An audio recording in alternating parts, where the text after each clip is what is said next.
Let's be real, the world today is, well, it's complicated. We're juggling these massive, overlapping challenges, everything from a rapidly changing climate to huge technological disruptions.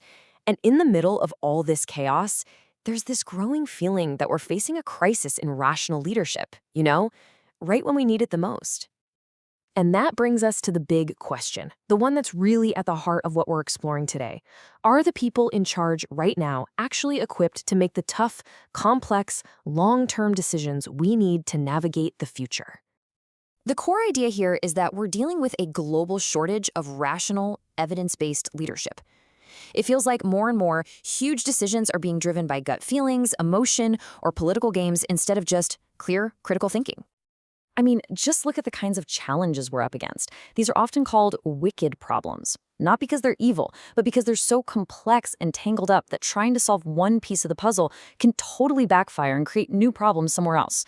It's this messy, interconnected web, and our traditional ways of leading are just struggling to keep up. So why are we struggling? Well, a huge piece of the problem is this relentless focus on the short term. It's a mindset that's all about getting quick wins and immediate results, and it often comes at the expense of long-term stability and, honestly, our collective well-being. And this isn't just some abstract idea. The consequences are very real. When decisions get based on counterfactual information, which is basically a fancy way of saying misinformation or things that just aren't true within a company, the damage can be massive. We're talking about bad, costly decisions that can send shockwaves through entire organizations and even societies. So you end up with this really stark contrast. On one side, you've got leadership that runs on gut feelings and the hunt for a quick buck, often ignoring the long-term impact. And on the other side, you've got a longer-term vision, one that's built on evidence, rationality, and critical thinking.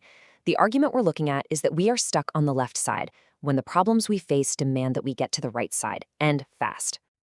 Okay, so if the current leadership model is creaking under the pressure, what's the alternative? The source material here proposes we need a new kind of leader, one with a fundamentally different way of seeing the world. I gotta say, I love this analogy. Picture all of our global challenges as one giant, volatile chemical reaction. It's chaotic, it's unpredictable.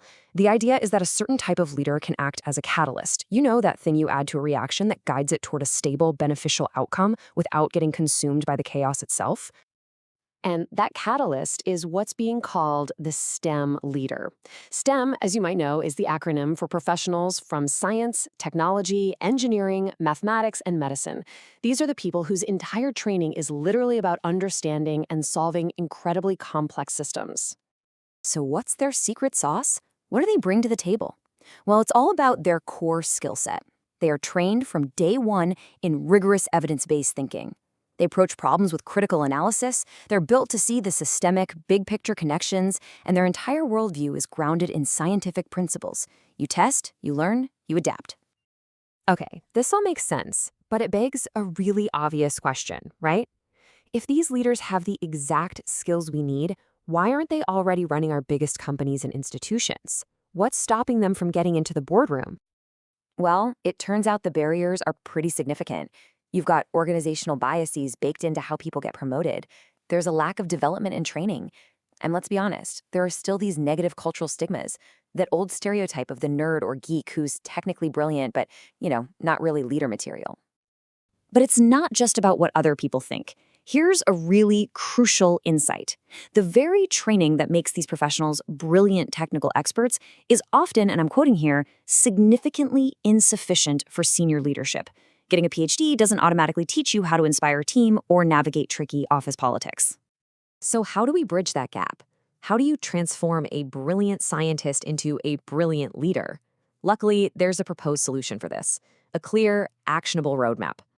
It's called the Science of Leadership. It's a coaching model developed by Dr. Ruby Campbell, and its entire purpose is to systematically build those missing leadership skills to unlock the incredible potential that's already there.